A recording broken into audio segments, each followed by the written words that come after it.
Okay, what's up everyone? Welcome back to another episode from this beautiful country of Japan. And today we are in the city of Kyoto, which is basically the beating heart of Japan. There is no freaking way you cannot be charmed by the city. And what do I say, man? It's so delicate, it's so slow, it's so romance that even a stupid city snob like me can go weak in his knees. When you are close, I can feel something inside falling so still. When you step into Kyoto, you sense right off the bat that there are some places that can speak to you. They have a voice of their own. History whispers and echoes of time are heard through its corners, sometimes even its pedestrian crossings. Old shrines ring with strange lures, and the streets of an ancient capital murmur untold stories. And the crowds, of course, the bustle. How can we miss out on that? Also, let's not forget the food. Some heavy slurps of soupy udon and chewy bites of Sakura Mochi, to say the least. This episode is going to be our guide on how to spend 3 heartfelt days in Kyoto. So let's stop with the talking and let's start with the exploring, shall we?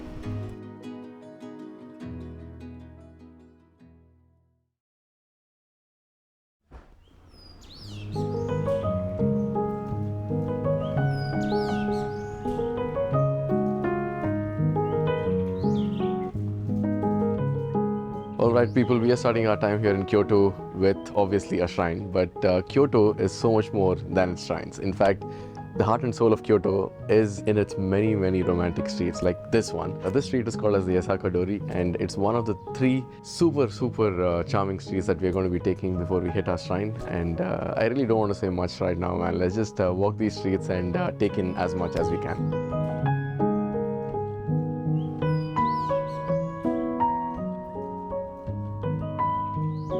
We are in the first of many of these street relics we're going to find all throughout Kyoto in the next 3 days that we're going to be here.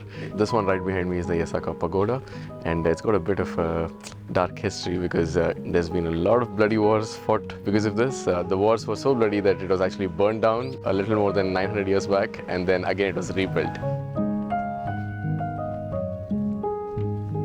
Looks like mainstream consumerism has crept into Kyoto. We have a Starbucks right in the middle of these really old historic streets. I don't know if I should cry about it or laugh about it.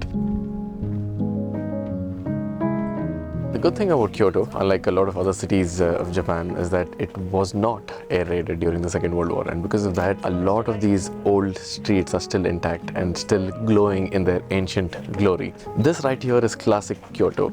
Old cobblestone streets, Japanese wooden structures on either side decorated by sakura, and a few slightly annoying tourists.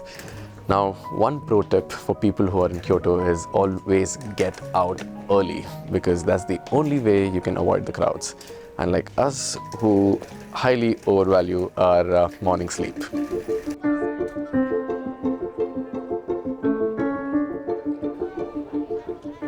So we are entering the orange-red gates of one of Kyoto's most legendary temples, the Kiyomizudera temple. And it's a spring morning here in Kyoto.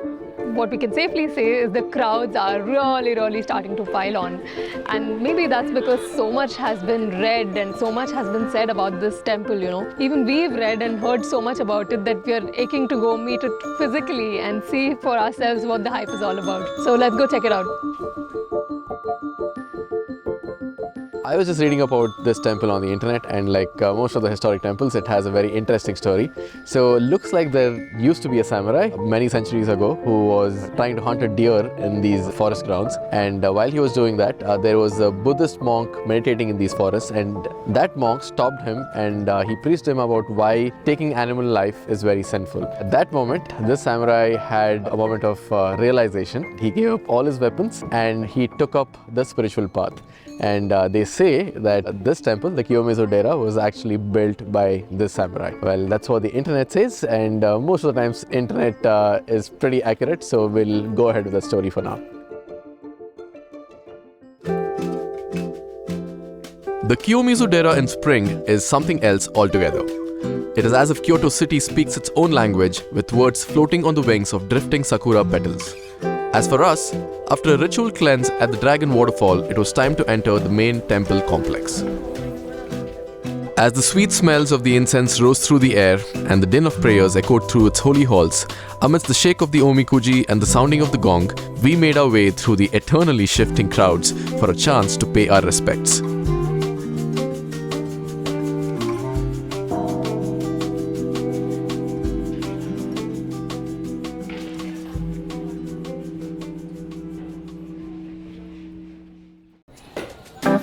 So apparently, if you lift this iron spear, then you're considered worthy of protecting the Kiyomizudera temple. Oh my god! You want to give it a go? Yeah. More. Okay, at least try to lift the smaller one. Okay, I'll try the small one. Oh. Ah, I think I can be a small protector. you can be the watchman.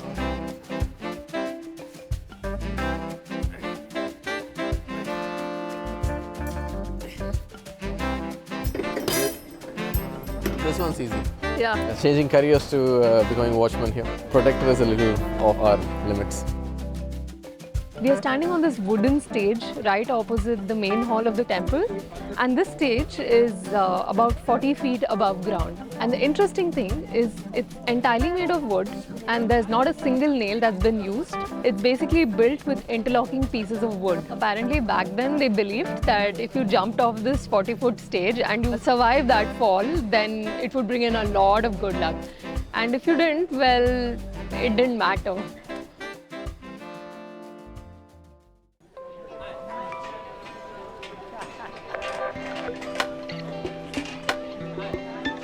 Alright people, we're in a Buddhist shrine and we are in a restaurant. That only means one thing. It's a vegetarian restaurant. We've ordered a lot of stuff. We have some kitsune udon, which is basically fried tofu in udon noodles. Then we have kitsune soba, which is fried tofu in soba noodles. And then we have like this bucket full of tofu that we are supposed to dip in this sauce. I hope I'm doing this right. This is some sort of soya sauce based soup. Tofu is like idli. Just the idli is bland and boring. There's nothing to it. But if you pair it with the right chutney or the sambar, that's when it becomes the bomb. And that's what is happening right now with the tofu. Oh, that is so good. No? It's so comforting in this cold weather. This hot bowl of food, soupy soba noodles. Just What's a second round guarantee? yeah, I'm in.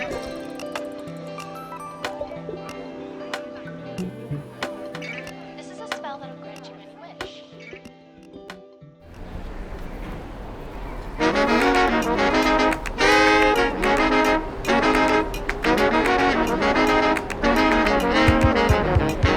So we are in Shijo Dori, which is one of the main streets of Kyoto's Gion district, and the street is almost like the artery of Kyoto's food and shopping scene, you know, because there's so many cafes and restaurants, so many patissiers and souvenir shops around here, and there's a steady traffic of people year round.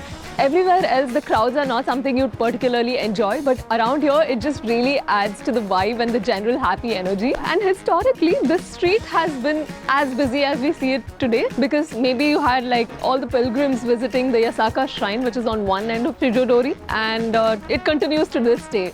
Alright people, it's about 9 PM now and we are in the mood for some random snack break. We found this sweet shop that is selling something that looks like a mix of rasgulla and jamun, and we want to give it a shot. What did you order? I have no idea, dude. It's good. No way comparable to jamun and rasgulla and all, but it's good. Guess who's going for a second round? I'm going for something different. So this is the Sakura leaf apparently, and this is my first time trying anything Sakura, so here goes. I love it. Yeah. I really like it. And the leaf is not at all strong. It's very, very gentle. The geisha districts of Kyoto are one of those things you absolutely cannot miss out on. The geishas have resided here for centuries, shrouded in secrecy, and the mystery that surrounds them almost always spills over to the streets and the alleyways of old Kyoto. The sense of quiet mystique in the air, that promise of tradition calling out from the alleyways which are just off to the side of the main streets.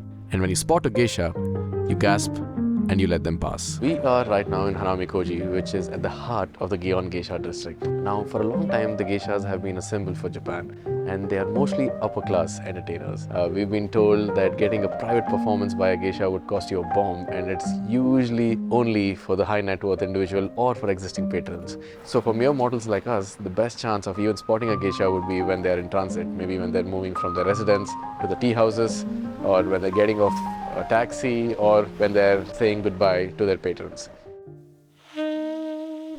But we weren't done with Gion just yet. No geishas, no problem. We turned around a corner and came up to this lesser known, how do I put it, Kyoto-esque neighborhood. With old Capitol Fields and a bunch of fine dining restaurants, these streets make for a perfectly dreamy late night out.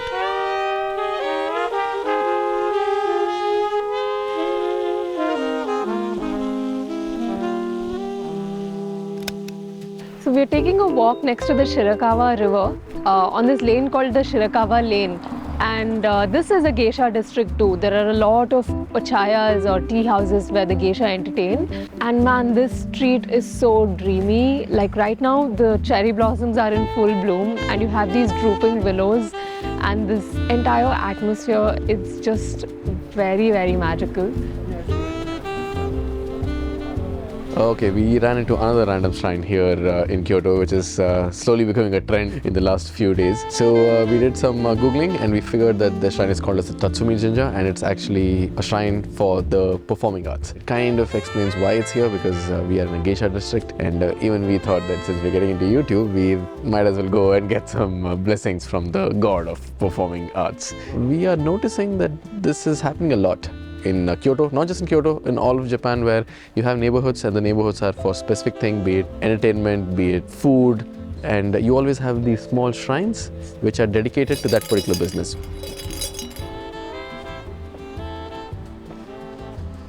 I hope we hit 1 million subscribers in a year.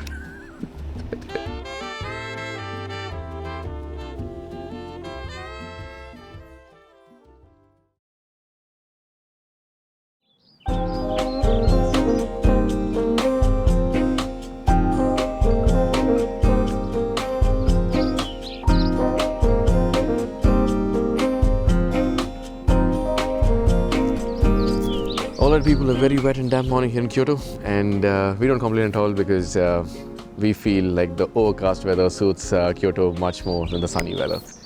Now, we've said this before and we're going to say it again. As much as the temples and shrines, the walks are what makes Kyoto what Kyoto is. And we thought we'll start today by doing exactly the same. We are here at this path called as the Philosopher's Path. And the reason it's called that is because apparently a new age Japanese philosopher about 100 years back used this exact same path to practice meditation. So if somebody is using a walkway to practice meditation, that sets the bar really high. So we are here to check what the fuss is all about, and that's what we are going to do.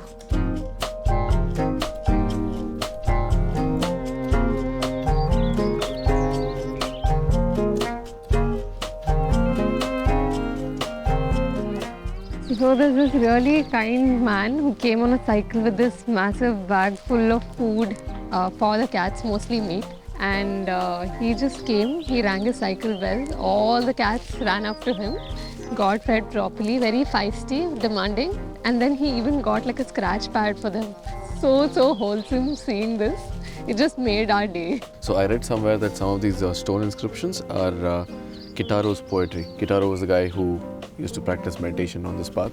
We can't tell if it is true because it's all in Japanese, and Google Translate is not doing a good job translating stone inscriptions. So.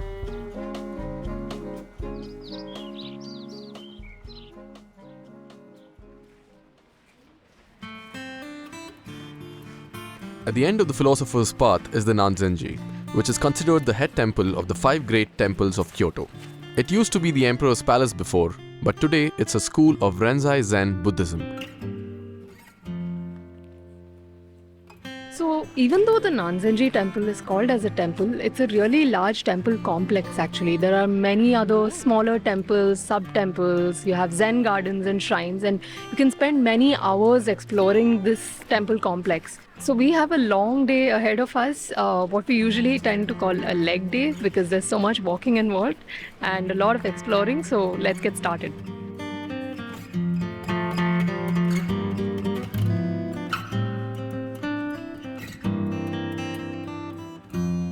So there's this old story about this bandit who once got so busy looking at the beauty of this temple that he forgot to hide. And then apparently the people got him and they burned him in an iron kettle. This is a very gory and a little overly dramatized story, I feel, so I'm not sure how true this is, but that is what is a killer view, I suppose. A lot of people, it's close to lunchtime, and the area around the Philosopher's Walk is lined with many restaurants, and today we're going to this restaurant called as the Hinode Udon. And as the name suggests, this restaurant is known for its udon noodles, but we've been told that the udon that they serve here is unlike any other udon that you get in Japan. The place is a little small, so it might not be easy for us to film that well, but we'll do the best we can and maybe come out and let you guys know what we felt about it. I'm so excited because it smells so good.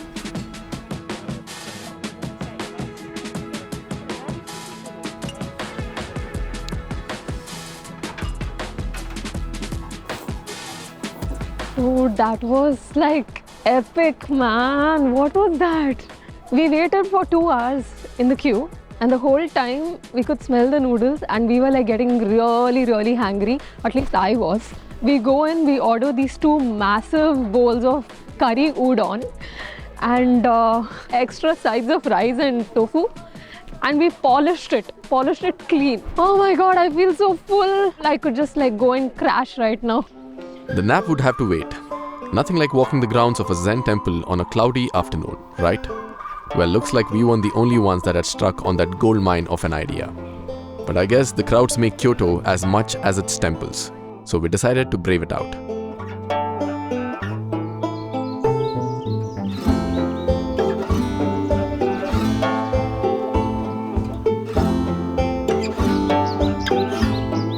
Okay, so we were just roaming around in the temple grounds, and we found this random little trail, and we kind of went ahead because we saw a few people going, and we came into this forest that has a lot of small shrines. We also found this random not a waterfall, like a single thread of a water falling, and apparently it is used to practice water meditation.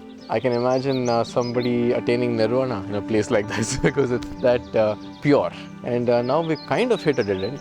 Or I mean, if we had the time, we could have maybe explored and seen if we could go further. But then unfortunately, we just have 20 minutes before the Nanzenji temple grounds close. It's a really peaceful place, man. I mean, all nature sounds, and no wonder people come here to feel zen.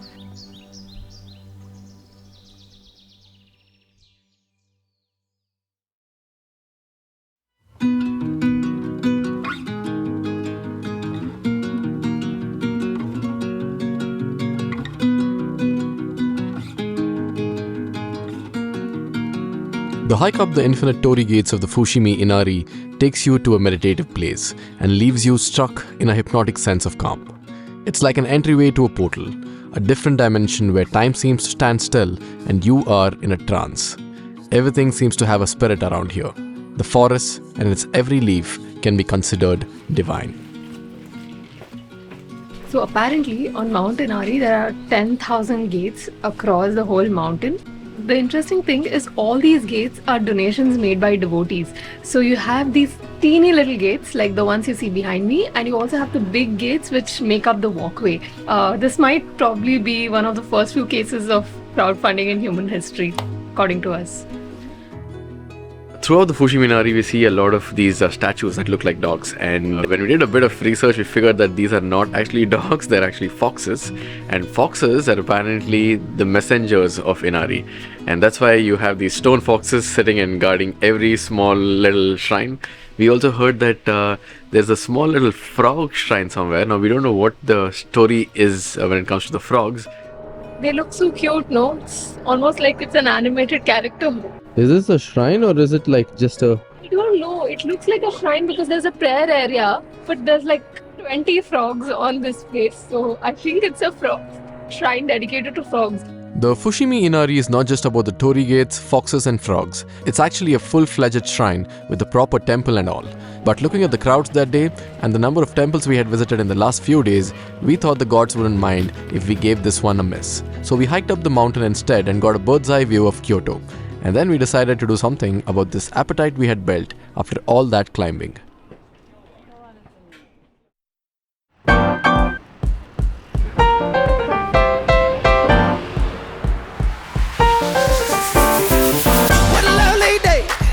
The Nishiki Market can be described with just 3 words: food, food and food. And of course, this being Kyoto, you always had a shrine or two, even if it's a market. So after the usual shrine shenanigans, we got out for our regular food hunt. There was one big problem though, a personal problem actually, because even though this song says we were lucky, we were drowning in bad luck.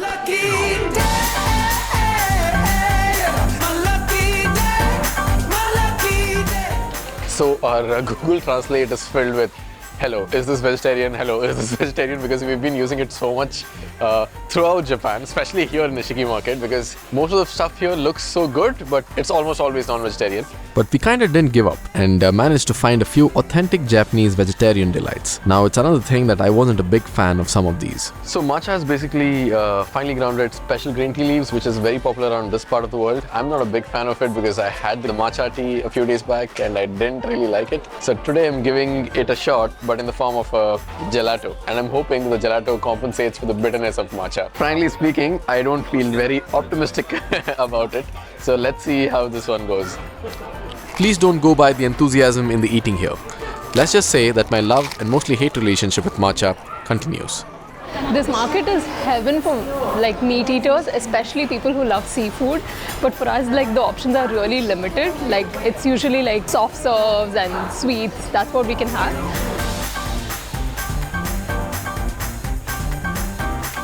Food so pretty you won't want to eat it.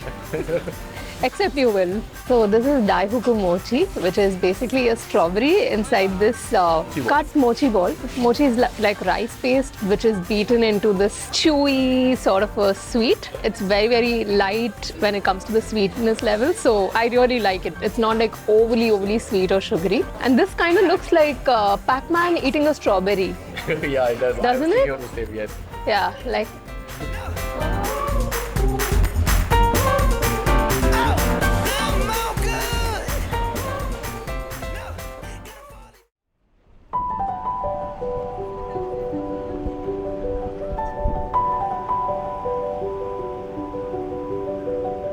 Last evening here in Kyoto and the blues have started to kick in. We are right now on the eastern side of the Kamo River, which perfectly dissects Kyoto, and this is the first time we're coming to the eastern side of this river because everything that we wanted to see in the last few days somehow ended up being on the western side. So we thought on the last evening we should come and visit the eastern side and see what it's got to offer. So we are on this walkway where a lot of localites come and just sit and chill and talk and contemplate and spend time with their family. So the plan for the last evening here in Kyoto is to sit at the banks of this amazing river and watch some life like we always do. Maybe wait for the river to strike up a conversation, and all that we'll do is just listen. Well, I guess we were a little overly poetic that day and might have jumped the gun there. You see, with all these restaurants next to us and the disappointment in Nishiki, it only made sense to end our time here with a good meal. And we couldn't have been in a better place for this. Parallel to the Kamo River is the street of Pontocho. And you cannot help but see the resemblance this street has to the dark alleyways of Tokyo. But of course, with one big difference. This street just looks 500 years older. So we did our usual thing. Took a few random strolls, saw a rabbit hunt goldfishes in a bowl, and finally we struck gold with this very vegetarian friendly hole in the wall. I'm so sorry, I just had to make it rhyme.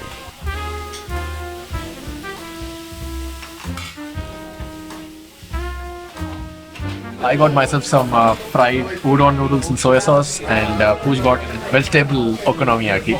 It's very, very comforting. And I like this dish in general. Okonomiyaki is so wholesome.